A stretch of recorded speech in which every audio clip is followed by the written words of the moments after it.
लाल सलाम। लाल लाल सलाम के सलाम। इस जन लाल सलाम के इस जन आंदोलन के कार्यक्रम में आज 31 जुलाई प्रेमचंद जी की जयंती, प्रख्यात महान साहित्यकार प्रेमचंद जी की जयंती। प्रेमचंद जी की कहानियों पे, उपन्यासों पे तो बहुत बातचीत हुई है। उस बातचीत का महत्व हमेशा होता है। हम उससे लगातार सीखते हैं, हमारे समय के संकटों के लिए अपने आप को तैयार करते हैं। लेकिन ये एक बड़ा महत्वपूर्ण पक्ष प्रेमचंद जी की पत्रकारिता का है। उस पे पिछले कई सालों से जिस तरह से बात की जानी चाहिए, वो बात ना हो पाई। प्रेमचंद जी की पत्रकारिता केवल प्रेमचंद जी तक ही सीमित नहीं है। वो प्रेमचंद जी के समय का समय है, एक युग है, और उसको प्रेमचंद जी की पत्रकारिता के युग को लेके बात की जानी चाहिए। और उस युग से जो परंपरा शुरू हुई, उस परंपरा में गणेश शंकर विद्यार्थी, माखनलाल चतुर्वेदी, मायाराम सुरजन, ललित सुरजन, लज्जा शंकर हरदेनिया, और आज की पीढ़ी के भी राकेश दीक्षित जी जैसे पत्रकार भी हमारे साथ उस परंपरा में शामिल होते हैं। तो आज प्रेमचंद जयंती के मौके पर हम प्रेमचंद की पत्रकारिता की जो परंपरा है उस पर बात करेंगे, और उस परंपरा को आज किस तरह की चुनौतियों का सामना करना पड़ रहा है। क्योंकि प्रेमचंद जी ने भी स्वाधीनता के लिए आवाज उठाई। प्रेमचंद जी ने भी सोवियत क्रांति के पक्ष में अपनी प्रतिबद्धता को व्यक्त किया। प्रेमचंद जी ने भी महान क्रांतिकारियों, भगत सिंह जैसे क्रांतिकारियों की शहादत पे जिस तरह से कहना चाहिए था उस तरह से कहा। और सांप्रदायिकता के खिलाफ, जातिवाद के खिलाफ प्रेमचंद जी ने अपनी पत्रकारिता के मोर्चे पर भी लगातार जो बात करी, उससे जो परंपरा स्थापित हुई, वो परंपरा क्या है, और आज उस परंपरा के सामने इस फांसीवाद के संकट के समय में क्या चुनौतियां हैं, इस पे बात करने के लिए हमारे समय के महत्वपूर्ण वरिष्ठ पत्रकार राकेश दीक्षित जी आज हमारे साथ हैं। राकेश दीक्षित जी, आपका स्वागत है। आपको लाल सलाम। लाल सलाम। जी। तो राकेश आपने जी। बिल्कुल शुरुआत सही की। प्रेमचंद्र जी। जी का जिस तरह से साहित्यकार के रूप में कहानी सम्राट तो वो हैं ही, उस जी। तरह से मूल्यांकन हुआ है, वैसा पत्रकारिता में नहीं हुआ है। ये एक जी। दुर्भाग्य की बात है। उन्होंने प्रेमचंद जी 1880 में पैदा हुए और 1936 में उनका 56 वर्ष की आयु में देहावसान हुआ। आपको ये जानकर बड़ा सुखद आश्चर्य होगा कि प्रेमचंद जी की पत्रकारिता उनके साहित्य से भी लंबी है। उन्होंने हम्म। 1903 में पत्रकारिता में लिखना शुरू कर दिया था, जब उनकी उम्र वाह, 23 साल की थी। क्या बात आप ये है। सोचिए, वो उस समय एक पहले तो एक ओलिवर कॉम्बेल के ऊपर उन्होंने एक टिप्पणी लिखना शुरू की थी। एक जमाना करके एक उस समय पत्रिका हुआ करती थी, उसमें 1903 में उन्होंने लिखना शुरू वाह। किया था। उसके बाद फिर धीरे धीरे वे और दूसरे पत्र पत्रिका से जुड़े, माधुरी से जुड़े, हम्म। हंस हंस तो उनकी पत्रिका थी ही, हम्म। जागरण, हम्म। माधुरी, हम्म। हम्म। मर्यादा, मर्यादा जो कि हम्म। हम्म। पंडित मदन मोहन मालवीय की मासिक पत्रिका थी, और भी थे, आज, विशाल भारत। हम्म। हम्म। दरअसल प्रेमचंद जी को हम पत्रकार के रूप में जान ही नहीं पाते अगर उनके बेटे अमृत राय के सामने उनकी जीवनी लिखने की चुनौती ना होती। अमृत वाह। राय जी जब उनकी जीवनी लिखने के लिए प्रेमचंद जी पर अपने पिता के ऊपर शोध कर रहे थे, तो उनको प्रेमचंद जी की जो संपादकीय टिप्पणियां थी वो मिल नहीं रही थी। हम्म। तो वो उन्होंने बहुत शोध की, फिर अलीगढ़ और लखनऊ विश्वविद्यालय से उन्हें बहुत सारी सामग्री मिली। और आप जान के आश्चर्य होगा कि वो सामग्री करीब 1600 पृष्ठों की थी। क्या बात 1600 पृष्ठों है। में प्रेमचंद जी की पत्रकारिता समाहित थी, जिसमें उनके हम्म। तमाम तरह की टिप्पणियां थी। हंस में तो रेगुलर लिखते ही थे, उसके पहले जागरण हम्म। में लिखते थे, हम्म। और स्वदेश में लिखते थे। ये स्वदेश हम्म। आज का नहीं है, वो जागरण आज का नहीं है। कितनी बड़ी विडंबना है कि वो। कितनी बड़ी। और तो उन्होंने सविनय अवज्ञा आंदोलन पर, नमक सत्याग्रह पर, स्वदेशी हम्म। आंदोलन पर, सब पर जमकर टिप्पणी की है। और सांप्रदायिकता पर तो उनकी टिप्पणियां लाजवाब है। वाह वाह। सांप्रदायिकता पर उन्होंने एक जगह, आपको बड़ा एक दिलचस्प है, 1934 में शायद फरवरी के अंक में हंस के एक किताब, उसमें किसी एक इंडियन सोशल रिफॉर्मर्स का एक कोई वो आया था, जिक्र आया था। उन्होंने लिखा था कि सांप्रदायिकता दो तरह की होती है, एक अच्छी सांप्रदायिकता, एक बुरी सांप्रदायिकता। इस पर प्रेमचंद जी बिफर गए। उन्होंने कहा ये क्या चीज है, ये सांप्रदायिकता होती है, अच्छी सांप्रदायिकता और बुरी सांप्रदायिकता क्या होती है? फिर तो अच्छा झूठ भी हो सकता है, अच्छा झूठ और बुरा झूठ भी हो सकता है, और भी चीजें अच्छी हो। ये सांप्रदायिकता का सिर्फ एक पहलू है और वो है विषाक्तता उसकी। तो ये एक उनका पहलू था कि जिसपे उन्होंने लिखना शुरू किया 1903 से लेकर और 1934 तक, जब तक कि हंस रहा उन्होंने, बल्कि 1936 तक उनकी मृत्यु पर्यंत वो कुछ न कुछ विषयों पर लिखते रहे। लेकिन ये सही कहना है आपका कि प्रेमचंद जी का बतौर पत्रकार मूल्यांकन नहीं हुआ। उनके ऊपर बहुत सारी किताबें लिखी गई, अपने कमल किशोर गोयनका ने लिखी, रत्नाकर पांडे ने नागरिक विचारणी सभा के लिए जो प्रेमचंद जी पर एक किताब लिखी थी, उसमें उनके पत्रकार पहलू पर कुछ स्पर्श किया था।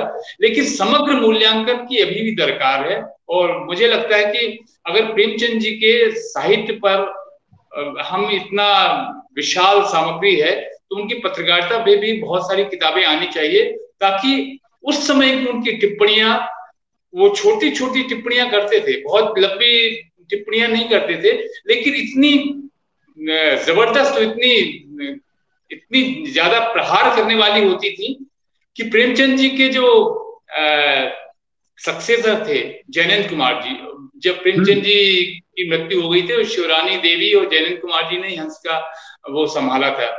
तो प्रेमचंद जी की पत्रकार संपादकीय कौशल पर जैनेन्द्र कुमार जी ने लिखा था कि उनके जैसा ममताहीन सद्भावना वाला संपादक मैंने नहीं देखा, जिसको अंग्रेजी में कहते हैं रूथलेस डिस्पैशन, मतलब एक निर्वैयक्तिक तरीके से वो लिखते थे कि जैसे कि वो खुद अपने पे है नहीं है।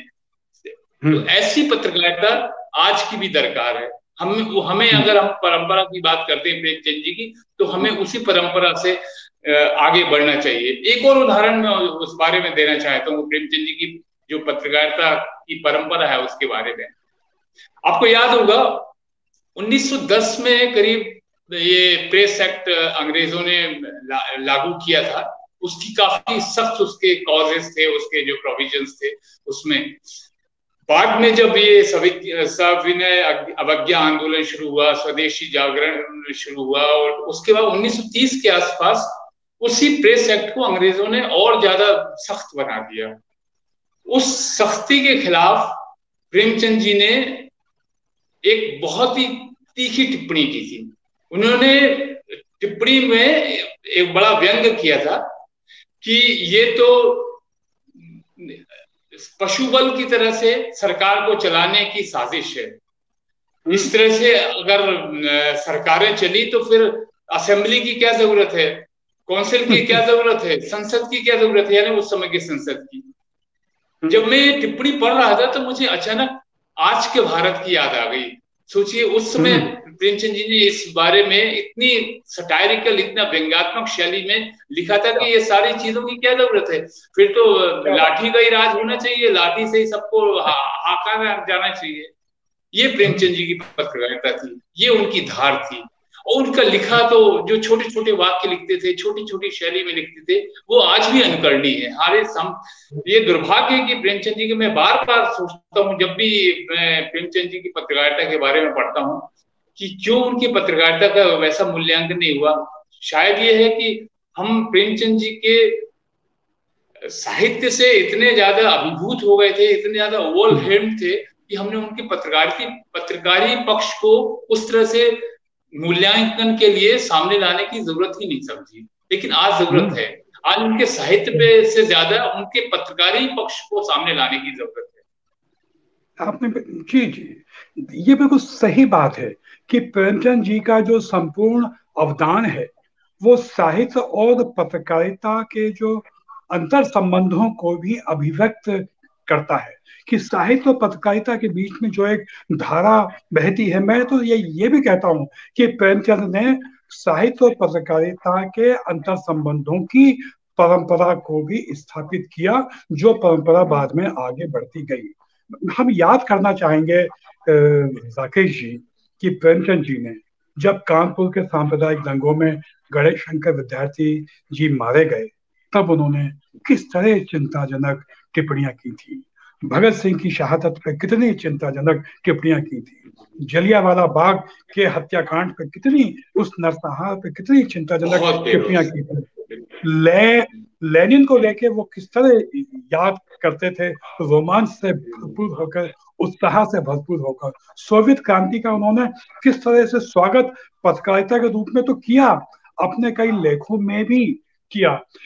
हमको याद आता है कि महाजनी सभ्यता जो प्रेमचंद जी का लेख है, उस लेख में भी उन्होंने सोवियत क्रांति की सफलता का संकेत देते हुए बात की है। मैं चाहूंगा कि उस समय को याद करते हुए आप कुछ और बातें बताएं, उसके बाद हम उनकी परंपरा में गणेश के विद्यार्थी जी, माखनलाल चतुर्वेदी जी से तक बात करते हुए फिर आज जो परंपरा जिसको क्रांतिकारी तेवर के साथ आना चाहिए, लेकिन वो परंपरा भक्त मंडली में शामिल होती जा रही है। तो मैं चाहूंगा उस समय को याद करें, फिर आज के समय की हम बात करें। राकेश जी।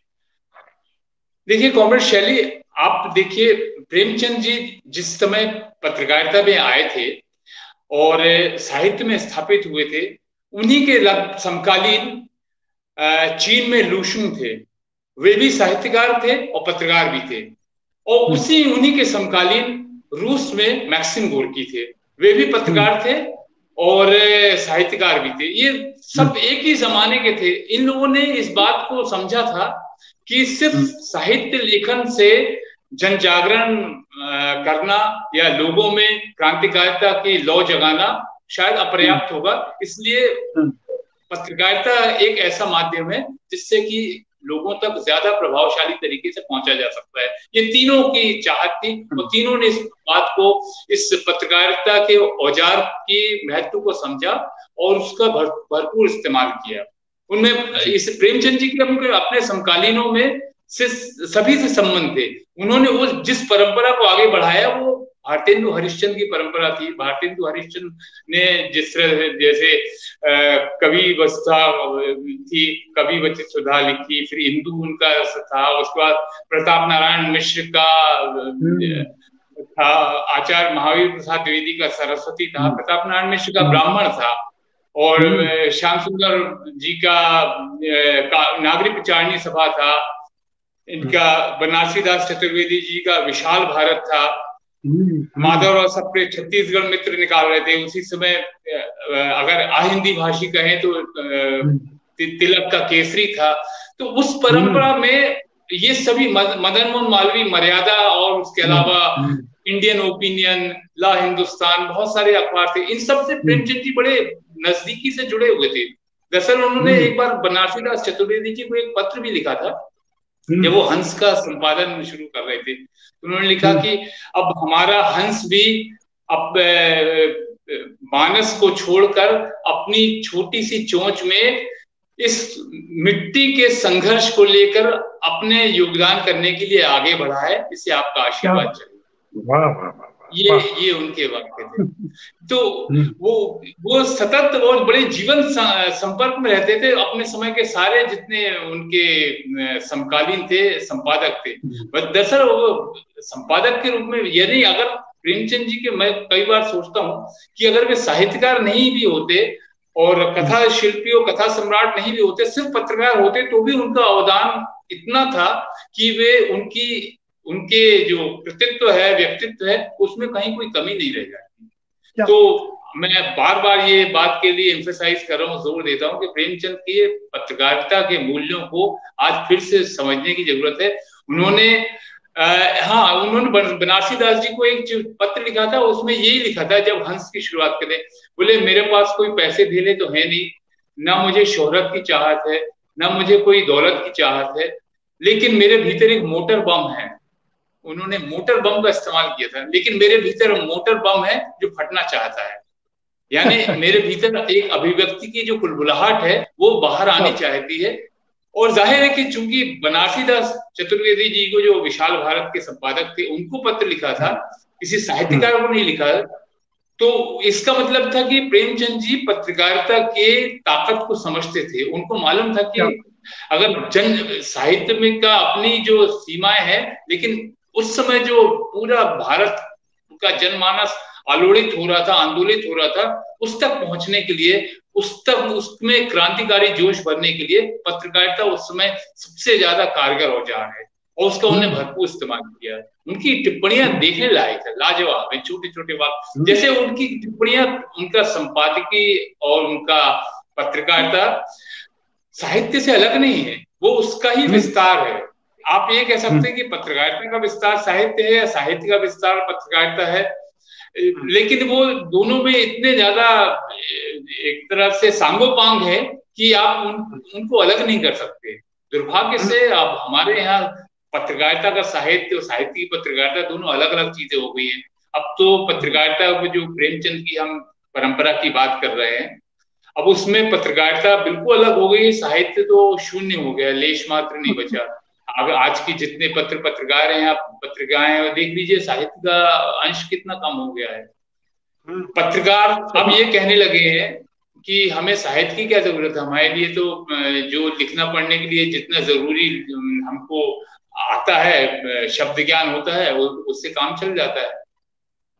इन सारे लोगों को प्रेमचंद की परंपरा को समझने की जरूरत है। उनको समझने की जरूरत है कि प्रेमचंद जी कोई उस तरह से फ्रीडम फाइटर नहीं थे, वो जेल नहीं गए थे, लेकिन आप फ्रीडम फाइटर ना रहें, आप जेल ना जाएं, लेकिन आपकी कलम में इतनी ताकत होनी चाहिए कि आप अपने लेखन से आप अपने आप को जेल जाने वालों और सीधे संघर्ष में भाग लेने वालों बराबर क्रांतिकारी स्थापित कर पाए। ये प्रेमचंद जी ने किया।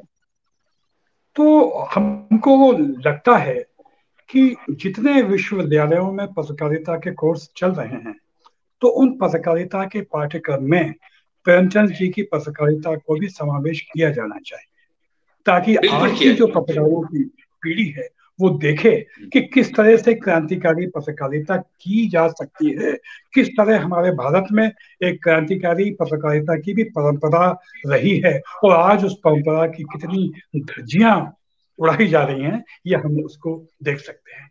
अब उस परंपरा को याद करते हुए हम आज आए हैं। आज फांसीवाद का जो संकट है, आज पूंजीवादी संस्थान, जो उनके जो मीडिया समूह हैं, वो अपनी जिम्मेदारी से हट गए हैं। दरअसल पूंजीवादी मीडिया ने तो कभी भी अपने दायित्व का निर्वहन ना किया। हम जानते हैं कि भारत की आजादी की लड़ाई के वक्त यही पूंजीवादी मीडिया भी ब्रिटिश सरकार के सुर में सुर मिलाकर भगत सिंह को गद्दार कहता था। हमको याद करना चाहिए। तो आज वो स्थितियां बहुत कहीं ज्यादा बदतर हो गई हैं। तो आज जो उस परंपरा का क्या हश है, उस परंपरा को विकसित किस तरह से किया जाना चाहिए, आप थोड़ा इस बारे में बताइए राकेश। देखिए, प्रेमचंद जी की पत्रकारिता को समझने के क्या निकष क्या है, उसकी कसौटियां क्या है, जो जो उन्होंने देखी थी उस समय, जो तीन मुख्य मुद्दों पर उनका जोर था। एक तो सांप्रदायिकता पर प्रहार, दूसरा साम्राज्यवाद पर प्रहार, तीसरा समाज में फैले जो वैमनस्य है, कलुषता है और जात पात है, उस पर प्रहार। अब ये बातें 1930 और 1920 और में लिख रहे थे, और आज 2021 में है, यानी लगभग हम 90 और 100 साल के बाद है।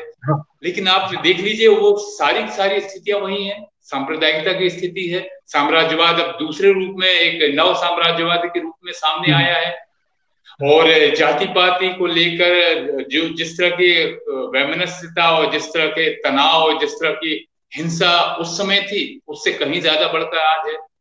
उस समय अंग्रेजों का शासन था, इस समय जिस तरह का निरंकुश शासन है, वो अंग्रेजों के शासन को शायद तुलना करें तो और भी बदतर समझ में आता है। तो जिन कसौटियों को प्रेमचंद जी को अगर कसकर देखेंगे, उन प्रेमचंद जी के साहित्य और पत्रकारिता को, तो वो आज उतनी ही समाचीन, उतनी ही प्रासंगिक है। इसलिए अगर प्रेमचंद जी का पत्रकारिता को हम देखेंगे तो वो इतना मॉडर्न लगेगा, जैसे ऐसा लगेगा जैसे कि कल किसी आदमी ने, किसी पत्रकार ने कल की बातें लिखी है। सांप्रदायिकता पर तो उनकी जो भी टिप्पणियां हैं वो बिल्कुल इसी तरह की है, बिल्कुल इतनी प्रासंगिक लगती है कि लगता है कि प्रेमचंद जी 2021 में कोई बात लिख रहे हैं। लेकिन ये बात, अच्छा हाँ, उनका ये भी कहना था कि आप पत्रकारिता में बहुत तड़क भड़क, बहुत ज्यादा जिसको कहते हैं ना कंटेंट पे ज्यादा जोर दीजिए, और ज्यादा ये विज्ञापन के या बहुत ही खर्चीली पत्रकारिता की जरूरत नहीं है। आपके पास कलम होनी चाहिए और माध्यम कोई भी होना चाहिए। इसीलिए उन्होंने किसी एक पत्रिका प्रतिष्ठान से जुड़कर नहीं लिखा, वो मुख्तलिफ पब्लिकेशंस पे अपनी टिप्पणियां करते रहे। उसमें मर्यादा भी था, माधुरी थी, वो जो उसमें निराला जी का मतवाला था उसमें भी लिखते थे। वो हंस में तो चूंकि उनकी मासिक पत्रिका थी उसमें तो लिखते ही थे, लेकिन हंस में उनका साहित्य पे ज्यादा रहता था। आज में विष्णु पराडकर जी के उसके लिए लिखते थे, बनारसी दास चतुर्वेदी के लिए लिखते थे। तो वो उनका सतत एक तरह से पैशनेट थे वो लिखने के बारे में। और उनके जो विषय होते थे वो, जैसे एक पे जैसे शक्कर पे कानून है, उस पे लिखा था उन्होंने, या उस समय के जो समकालीन जो भी विषय आते रहते थे, वो जिस तरह के आज के संपादक लिखते हैं कि जो भी कोई दमन या उत्पीड़न की जो भी कोई घटनाएं होती है उस पर तुरंत टिप्पणी कर देना। तो उस तरह की त्वरित टिप्पणियां भी उनकी है, जिसको वो जानते थे कि ये कोई कालजयी रचना नहीं है, पत्रकारिता कोई कालजयी रचना नहीं होती, लेकिन उनको मालूम था कि समसामयिक विषयों पर तुरंत लिखना है और तीखे से तीखा लिखना है। और इतना तीखा, उनके हंस तो जब्त हो गई थी, 5 महीने तक सरकार ने जब्त कर लिया था, उनके पास जमानत को पैसे नहीं थे। बाद में उन्होंने जागरण में लिखा था कि अभी अभी मैं हंस के जमानत के गले से छूटा हूं। इस तरह से अगर दमन चलता रहा तो पत्रकारिता करना तो मुश्किल हो जाएगा, लेकिन हम हिम्मत नहीं हारेंगे, हमें लड़ना है और हमें किसी भी तरह से इस मशाल को जलाए रखना है। ये उन्होंने बनारसी दास जी को लिखा था। तो वो जज्बा, जी, वो जज्बा, वो उत्साह, वो उमंग तभी हो सकती है हमारी पत्रकारिता की पीढ़ी में, जबकि हम प्रेमचंद जी के आदर्शों को, उनके जज्बे को, उनके कौशल को, उनके उत्साह को, सबसे बड़ी बात उनकी विचारधारा को माने, उनको समझें। प्रेमचंद जी उस तरह से मार्क्सिस्ट नहीं थे जो क्लासिकल तरीके से, उनपे गांधीवाद का भी बहुत प्रभाव था, और सेवा सदन और रंगभूमि और जिसको लेकर बहुत सारी बातें कहती हैं कि कमल किशोर गोयनका तो उनको मार्क्सवाद से बिल्कुल अलग करने पे तुले हुए थे, जो कि गलत है। लेकिन एक दूसरा एक्सट्रीम भी है कि वो उनको जो धुर मार्क्सवादी कहते हैं वो भी नहीं है। प्रेमचंद जी दोनों परंपराओं को, गांधीवादी मार्क्सवादी परंपरा, कम से कम पत्रकारिता में तो उनके इन दो जो विचारधाराओं का जो सम्मिश्रण है, संगम है, वो झलकता है, दिखता है। वो आजादी की लड़ाई के जो जितने भी उनके लेख हैं उसमें वो पूरी गांधीवादी विचारधारा से कहीं ज्यादा प्रभावित दिखते हैं, क्योंकि उस समय गांधी सबसे बड़े नेता थे। नमक आंदोलन पे उनका लिखा हुआ, या सविनय अवज्ञा आंदोलन पे उनका लिखा हुआ, स्वदेशी जागरण पे उनके लिखे हुए, जो वो सभी गांधीवादी विचारधारा से प्रभावित थे। हमको याद आता है राकेश जी कि कई साल पहले प्रेमचंद जी की पत्रकारिता को लेके एक पुस्तक 3 खंडों में प्रकाशित, 2 या 3 खंडों में प्रकाशित हुई थी। उसको इलाहाबाद के किसी प्रेस, सरस्वती प्रेस ने ही शायद छापा था। लेकिन उसके बाद प्रेमचंद की पत्रकारिता को लेके कोई पुस्तकें ना आ पाई, जहां तक मेरी जानकारी है। तो क्या आपको नहीं लगता कि प्रेमचंद की पत्रकारिता को लेके पुस्तकें फिर से प्रकाशित की जानी चाहिए? अभी मैं एक लंबा आलेख लिखा है, वर्धा विश्वविद्यालय में कोई एसोसिएट प्रोफेसर है रतन कुमार, डॉक्टर रतन कुमारी, बहुत अच्छा आलेख है उनका। उन्होंने प्रेमचंद जी की पत्रकारिता के कई पहलुओं को स्पर्श किया है, लेकिन वो एक आलेख है, उसे किताब का शक्ल देने की जरूरत है। उसने जितना वो लिखा है वो अपर्याप्त है, और अगर थोड़ा सा इस बारे में थोड़ी शोध की जाए और लखनऊ विश्वविद्यालय और अलीगढ़ विश्वविद्यालय, जहाँ पर जैसे उनका जमाना जो एक में लिखते थे 1905 में, तब उर्दू में लिखते थे, तो उस समय के उनके जो निरंतर जो टिप्पणियां थी, वो है उनका जो समावेश है।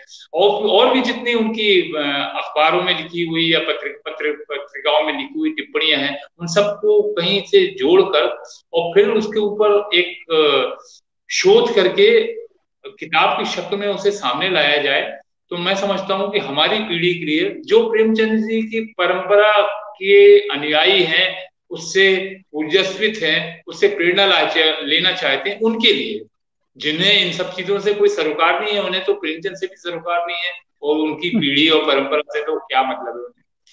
लेकिन उनके बरस हमको एक ऐसा जनमानस पत्रकारिता का, पत्रकारों का खड़ा करना है जो कि उस परंपरा से आगे बढ़े और इस फांसीवादी सरकार, इस फांसीवादी निजाम के खिलाफ पत्रकारिता में एक नई अलख जगाने की कोशिश करे।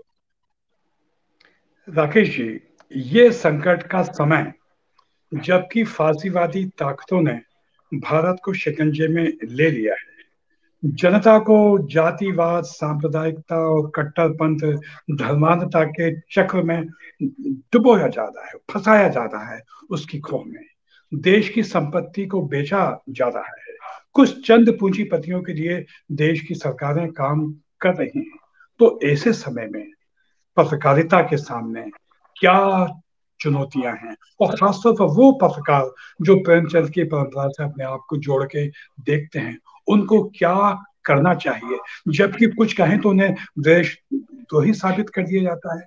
आज भी कितने ही पत्रकार देशद्रोह के झूठे केस में जेलों में बंद हैं, उनको अपमानित और प्रताड़ित किया जा रहा है। तो ऐसे में पत्रकार वो परंपरा क्या करे?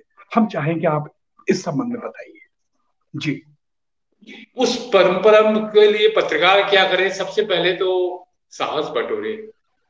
साहस के बिना कोई काम नहीं हो सकता।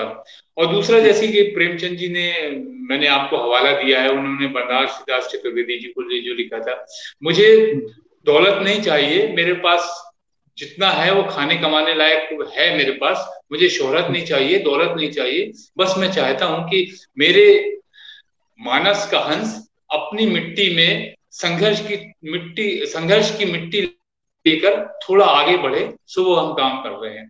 अगर इसको एक मेटाफर के रूप में हम आज ले लें, तो हमारे भीतर भी, हम सब के भीतर जो पब्लिकेशन है जिसमें मुख्तलिफ जगह पे हम लिखते हैं, तो हमारे भीतर भी हम अपने मानस के हंस को इस तरह से तैयार करें कि वो अपनी चोंच में संघर्ष की मिट्टी लेकर जहां भी लिखना चाह रहा है, जो जितना भी योगदान करना चाह रहा है, इस सत्ता प्रतिष्ठान के खिलाफ लिखकर इस फांसीवादी सरकार के की साजिशों को उजागर करने में अपना योगदान देकर, हिम्मत के साथ खड़े होकर, न केवल लिखने में बल्कि सड़कों पर आकर भी, और एक लोगों को लामबंद करने में अपना योगदान दे, तभी वो सार्थक पत्रकारिता होगी, और वही तभी वो प्रेमचंद जी की परंपरा का सही अनुगमन होगा।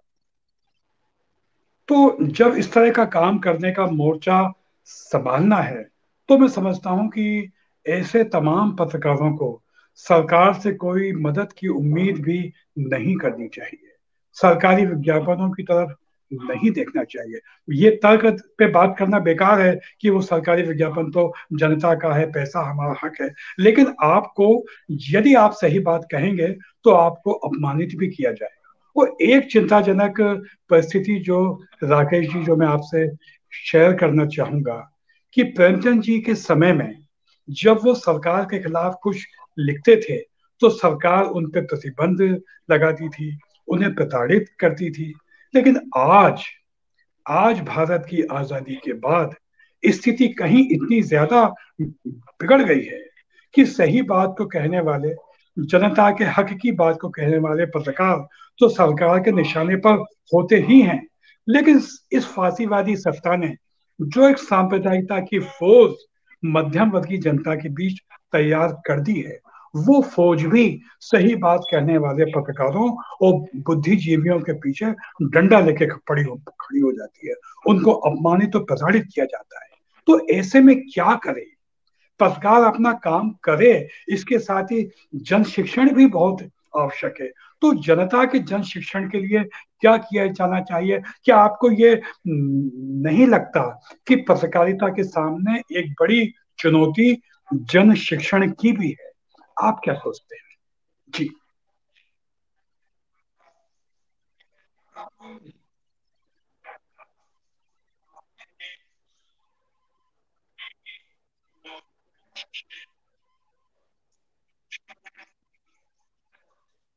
आपका तो बिल्कुल सही कहना है। मैंने जैसा पहले जिक्र किया कि हमारे सरोकार प्रेमचंद जी के समय के सरोकार से बहुत ज्यादा अलग नहीं है, लेकिन माध्यम बदल गए हैं। प्रेमचंद जी के समय जो माध्यम थे वो बहुत सीमित थे। उस समय सिर्फ प्रिंट जर्नलिज्म था, और वो भी इस तरह था कि सरकारें अंकुश लगा के आवाज दबाने की क्षमता रखती थी। आज इंटरनेट के जमाने में और इस हमारे माध्यम का, मीडियम का इतना ज्यादा प्रजातंत्रीकरण हो चुका है, डेमोक्रेटाइजेशन हो चुका है कि कोई भी सरकार वो कितनी बड़ी दमनकारी क्यों ना हो, कितनी बड़ी फांसीवादी क्यों ना हो, अगर पत्रकार हौसले वाला है, अगर पत्रकार में सच लिखने की कुवत है, तो उसे दबाया नहीं जा सकता। आज हमारे पास सूचना का इतना विस्फोट है, हमारे पास सूचना के इतने साधन हैं। अभी छोटे छोटे एजेंसियां हैं, जैसे डिजिटल मीडिया में है, द वायर है, स्क्रोल है, या और भी जो वेबसाइट पे लिख रहे हैं, वो उन्होंने सरकार की नाक में दम कर रखा है। और सारा पूंजीवादी मीडिया मिलकर भी जो जिस तरह से ये लगातार आक्रमण हो रहे हैं सरकार पर, पेगासस जासूसी के मामले में और दूसरे मामलों में, तो उनसे संभाले नहीं संभल रहा है। तो ये एक मिथक है कि जब जब तक कि आपके पास बहुत ज्यादा पावरफुल मीडिया ना हो, बहुत ज्यादा संसाधन ना हो, तब तक कि आप सरकार से लोहा नहीं ले सकते। अब हमारे पास में साधनों का इतना विकेंद्रीकरण हो चुका है कि अरुंधति राय बोलती हैं कि अब हर आदमी अपने आप में गणतंत्र है। आपके पास एक मोबाइल फोन है, उसमें इंटरनेट है, आपके पास जो कहने लायक कोई बात है, आप कहिए, बेझिझक कहिए। आपकी आवाज एक के पास 1 से 5 पर जाएगी, 5 से 50 पे जाएगी, 50 से 500। आज ये जनमानस तैयार हुआ है फांसीवाद के खिलाफ, उसका सारा क्रेडिट सोशल मीडिया और इसी तरह की वेबसाइट पे जाता है जिनके पास में साधन नहीं है, जो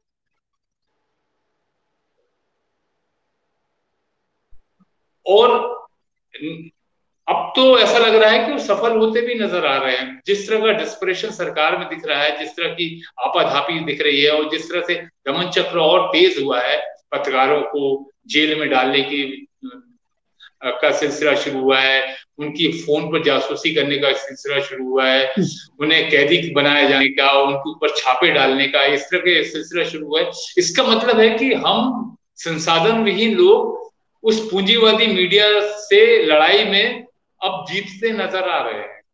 तो एक शुभ संकेत है। इसलिए हमें हिम्मत नहीं हारना चाहिए, और ये नई पीढ़ी को इस बात से लगातार उत्साह में रहना चाहिए, और इस बात से प्रेरणा लेनी चाहिए कि अब ऐसा समय आ गया है कि हमें पीछे कदम रखने की जरूरत नहीं है, मायूस होने की जरूरत नहीं है, ये सोचने की जरूरत नहीं है कि हम इतनी बड़े चट्टान से कैसे टकराएंगे टकराएंगे तो हमारा सिर टूट जाएगा। नहीं, अब तो ऐसा है कि इतने सारे सिर हो गए हैं कि चट्टान भी भरभरा के टूटने की कगार पे आ गई है, सर बढ़ गए हैं, सर में मजबूती बढ़ गई है। हम तो बहुत आशावादी है। क्या बात है! बिल्कुल बिल्कुल। आप और हम जैसे लोग, और ये जो लाल सलाम कार्यक्रम है, ये लाल सलाम कार्यक्रम भी प्रेमचंद की पत्रकारिता की परंपरा का ही एक प्रतीक है। तो राकेश जी, आज जो आपसे बातचीत हुई, वो प्रेमचंद की पत्रकारिता के परंपरा के बहाने भारत की पत्रकारिता के गौरवशाली अध्याय का एक दस्तावेज है। और इस दस्तावेज से हमको लगातार सीखने की आवश्यकता है। और इस दस्तावेज के आधार पर हम किस तरह अपने समय की चुनौतियों का सामना कर सकते हैं, मैं समझता हूँ इस कार्यक्रम की भी उसमें बड़ी महत्वपूर्ण भूमिका होगी। तो राकेश जी, आपको बहुत बहुत शुक्रिया, धन्यवाद। लाल सलाम आपको। आपको लाल सलाम। और लाल सलाम को देखने, सुनने, समझने, सीखने वाले इस जन आंदोलन में शामिल सभी धन्यवाद लोगों शरीफ, को कॉमरेड लाल शरीफ, सलाम। धन्यवाद। जी, आप सभी को लाल सलाम। इनकलाब जिंदाबाद।